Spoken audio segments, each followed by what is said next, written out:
baby, it's cold outside. Come on in and keep warm. Oh boy, we went out this morning and it was -8 and very cold, so Fahrenheit, so, you know, and so I wanted to have some fun before we get down to an amputation. So, how are you guys doing? Are you staying warm? And some of you are in warm places, so you don't know, 6 months of the year we're like you, the other 6, not so much. Why am I wearing a coat? Well, I had to share this with you because, as you know, I'm a bargain hunter and I go to garage sales and thrift stores, and I needed a new coat. And you know how an orchid calls to you? Carolyn, come over here. Well, this coat called to me. So we went into the Hudson thrift store, and I saw this coat hanging in the window, and it said $20, and it looked so warm, and it's boiled wool. And then I read the label on the neck. I'll show you that after, and it was made in Quebec, and then it had the name of the company, which was Creation Nord-Est, and it was made in St. Bridget, Laval, Quebec. But it didn't say that on the label. All it says is Creation Nord-Est, but then there's a CA number. So I looked on the computer. What's a CA number? Well, I guess if you are making a project out of a pure textile or fabric like wool, this is boiled wool and leather. So then you have to register it as a CA number. So I looked up that and found out this was the only number registered to this person. So it was made in, I found out, and it was made in February the 13th, 1996. Well, 13's always a lucky number for me because I was born June 13th. In another year, of course. So anyway, I said, $20, it looks so warm. So I have to show you the back. This is all got fine leather detail. This is all so nicely made. But I'm going to turn around. Here's the back. Now, I can't see if you're seeing this, but this is all leather and it is made so beautiful. So I just had to show it to you. So I now have a dress winter coat. I have a big igloo coat for other occasions like going for walks and stuff. So anyway, and when I take this off, you're going to see what else I've been doing. So I'll take it off and then I'll explain what I've been doing. So anyway, it's beautifully lined, and this is the label. Yeah, Creation Nord-Est. And all this leather work. It's just beautiful. And you know, it's so clean for being an old coat, and there's gold on the birds, on the pocket. I know nothing more about it. It's secondhand. It was $20. It's as warm as toast. You don't get cold. And that's going to lead to the other fun thing. Let me put this up. So, you know how I always say, those darn orchids, they're like potato chips. You can't stop at one. Well, I started cutting out some pictures of orchids. Some are pictures I had. This is my orchid that's in bloom on the counter right now. So you can take a picture of your orchids, and we've caught that just as they're all coming into spike.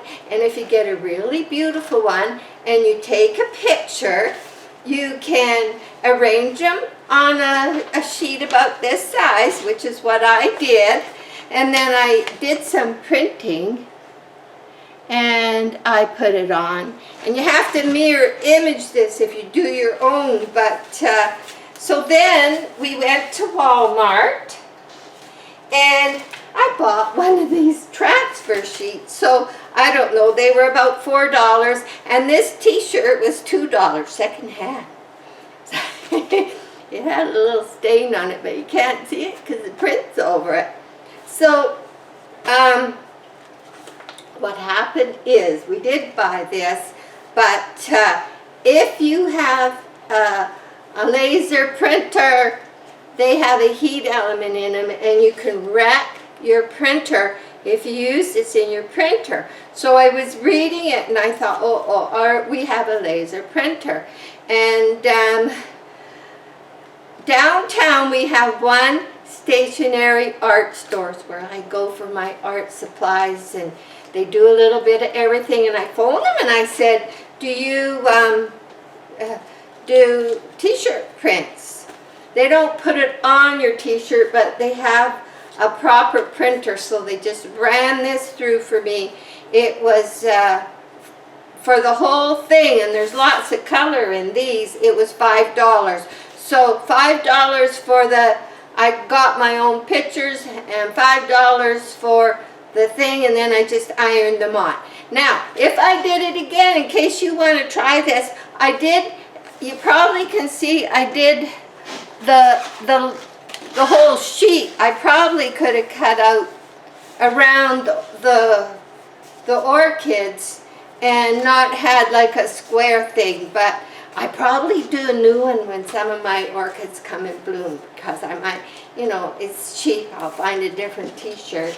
I have one flower I didn't use yet, so anyway, so I've been playing with that because I've been painting, because the elevator, when it went in, it was like, it created a lot of projects. So I had to paint the hallway and the baseboards, and I've done that. And I think I got some more jam to make tomorrow, and I've made 4 Christmas cakes, each a few weeks apart, put in the canning room downstairs for our coffee.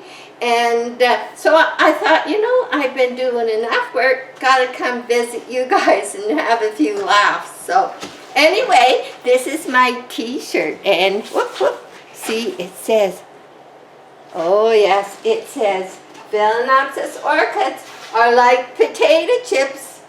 You can't stop at one. And on the back,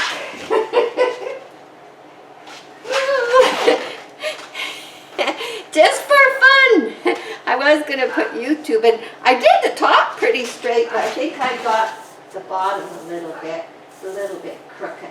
So. But anyway, that's enough fooling around for now. We have to do an amputation. So maybe I should move this in a little closer. Hang on. I want to get in here. Oh, we got a barky dog. Maggie, when you're trying to get in the camera, it's like, there. It's different. You think you're going left and you're going right. It's kind of like trying to back a trailer into a driveway. So, okay. Where are we? There we are. There we are. We're getting there. Okay. Okay, here we go. Let me see. We probably get in a little bit closer. Nope. That's not good. Okay, there we go. Sorry about that little doggy. Okay. So, what I'm going to do is I debated and I have some razors, because I think I'm going to go with razors. And funny thing, you know, when this leaf broke, Maggie, come here. Now, you know why she was barking? She was barking because she was all comfortable in the spare room where my computer is. She was, and Mom left her. So, Maggie, say you're sorry, right? Now, go be a good girl, okay? There. Okay, you got her attention. So anyway, I could use scissors, but they've been used for so many things, and this is an important orchid. So I did, you can buy a package of these, and then the new one comes out one side, and then the old one goes in there, so you don't have something dangerous laying around. So we're going to pull the new one out, and we don't want any big accidents on this venture. So there's the new one. And so when you're through, you can put the old one in this slot here. So there's nothing dangerous laying around anywhere, like even if it goes in the garbage and it's loose, it could cause a problem. So, and funny thing about this, that when it first broke, I noticed some scale, there was like 3 had ran right to that cut, and I wiped them off, and I never seen any since then. So it's quite yellow, so what I'm going to do is cut along, maybe I'll turn the light on for the stove, that might help. There we go. So I'm going to cut along this line here. Sorry if my hand's going to be in the way, but I'm going to just cut there. You can hear the tight little cords that had dried up, the parts of the leaf that had started to dry up. But the reason I'm taking off is I don't want any disease to set in, and it was starting to go black so it was starting to go a little black, and most of it, goodness, has been absorbed. And here's the back. So I've taken that off because when it fell, the leaves banged against the wire of the pot, and then they just bent. So I'm going to take this one too. It has an old injury from who knows when, and it's going to come off the same way.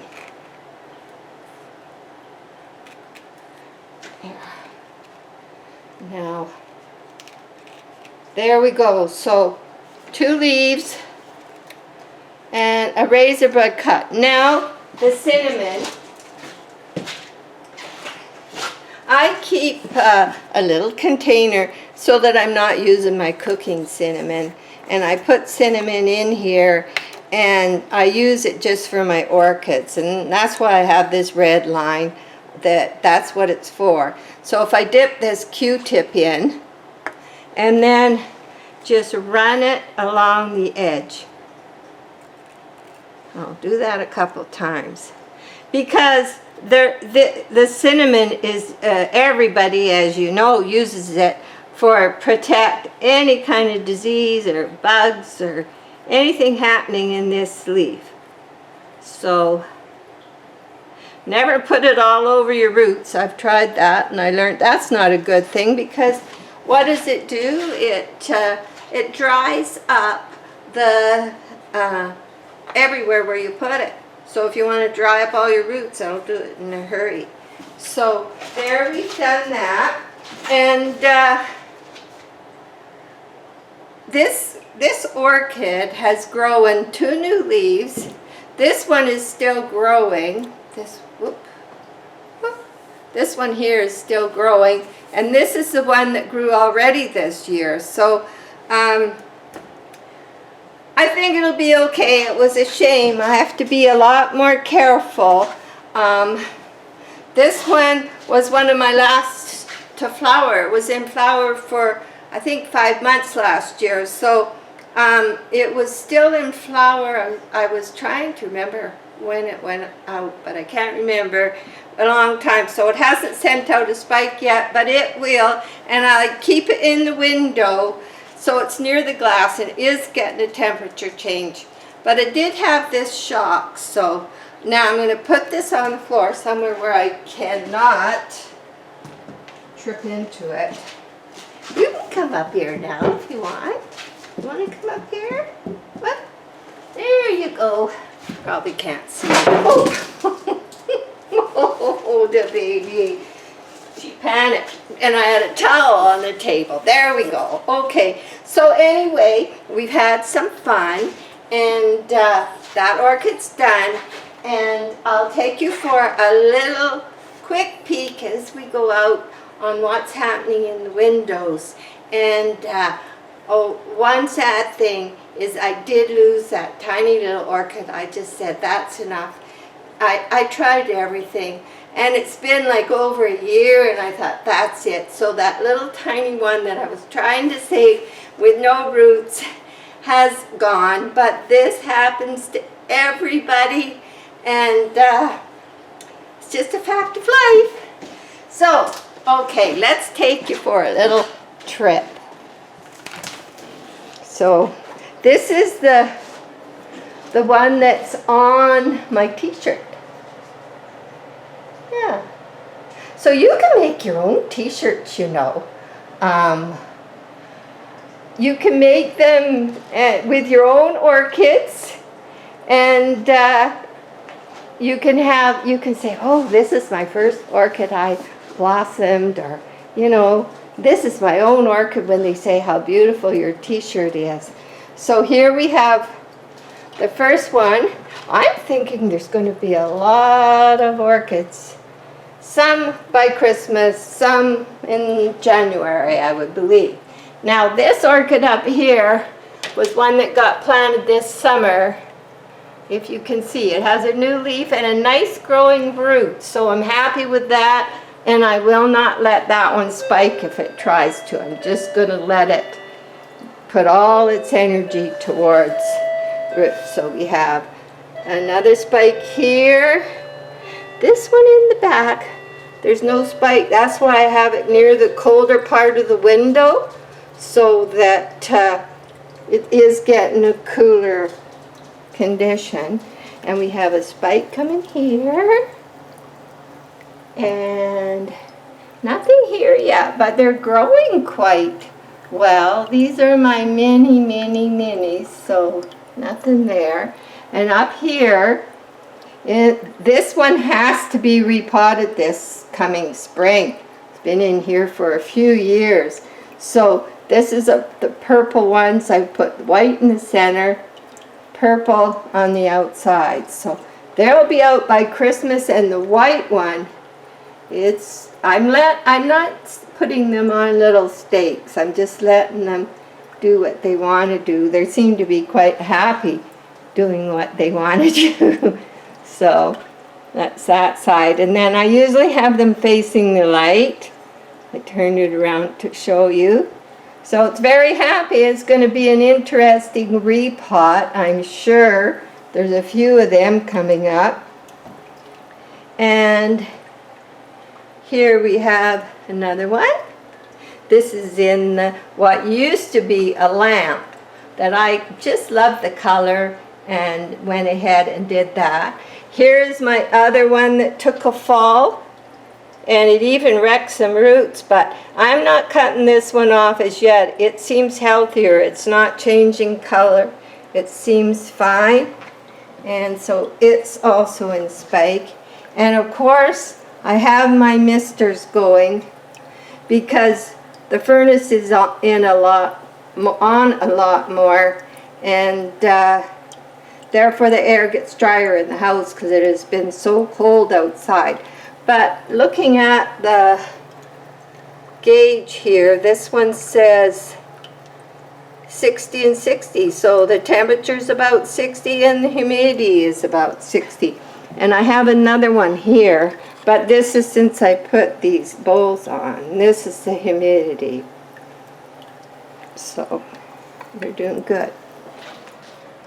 So I have actually this one so that I can bring some orchids into the house further when they're in bloom. And I will be posting pictures of the cymbidiums in the greenhouse. One pot has 5 spikes coming, and the other one 2. Both are up, and I'll be putting a picture. They're not open, but the buds are all up out of the leaves. So, and in here I have a Hoya in the back, and this one is the one that didn't like sun, and I've been keeping it here. Seems to be happier. It's looking better. And I want to repot both of these slipper orchids and add some dry leaf mulch because they're alive, but they seem to be struggling, so I want to. Now, here's one that I had to go in and clean up all the old dry leaves that were here, and I noticed there is some roots coming since I've done that. They were having trouble because it was like cement, those dry leaves, but the ones that were down inside, they were quite mushy too, so I didn't like that. And we have a spike here. And Moonbeam, of course. She's in spike. And in the back is in spike. And this little traffic cone that we did a dirty pour paint job on, it's in spike. And over here we have one in spike. And up here, they are in spike. And over here, I know I could probably take ornaments off the window and have a few more plants up there, but I think I got enough. I don't want to end up where my joy becomes torture because I have too much work. Now, I debated, this is my oldest orchid, and as you know, the root goes right down to the bottom. It's flowered and leafed so many times. And as suggested, I did clean up all this, and so I'm hoping some more roots will come. It has 2 here because I want lots of roots before I repot it. So we're just hoping. And it's got 4 leaves. They're not as healthy as they used to be because it's been struggling, but it does have a few flowers, and I'm going to keep my eye on it and see if I should just let it continue. So thanks for joining me and helping me have some fun. Bye for now.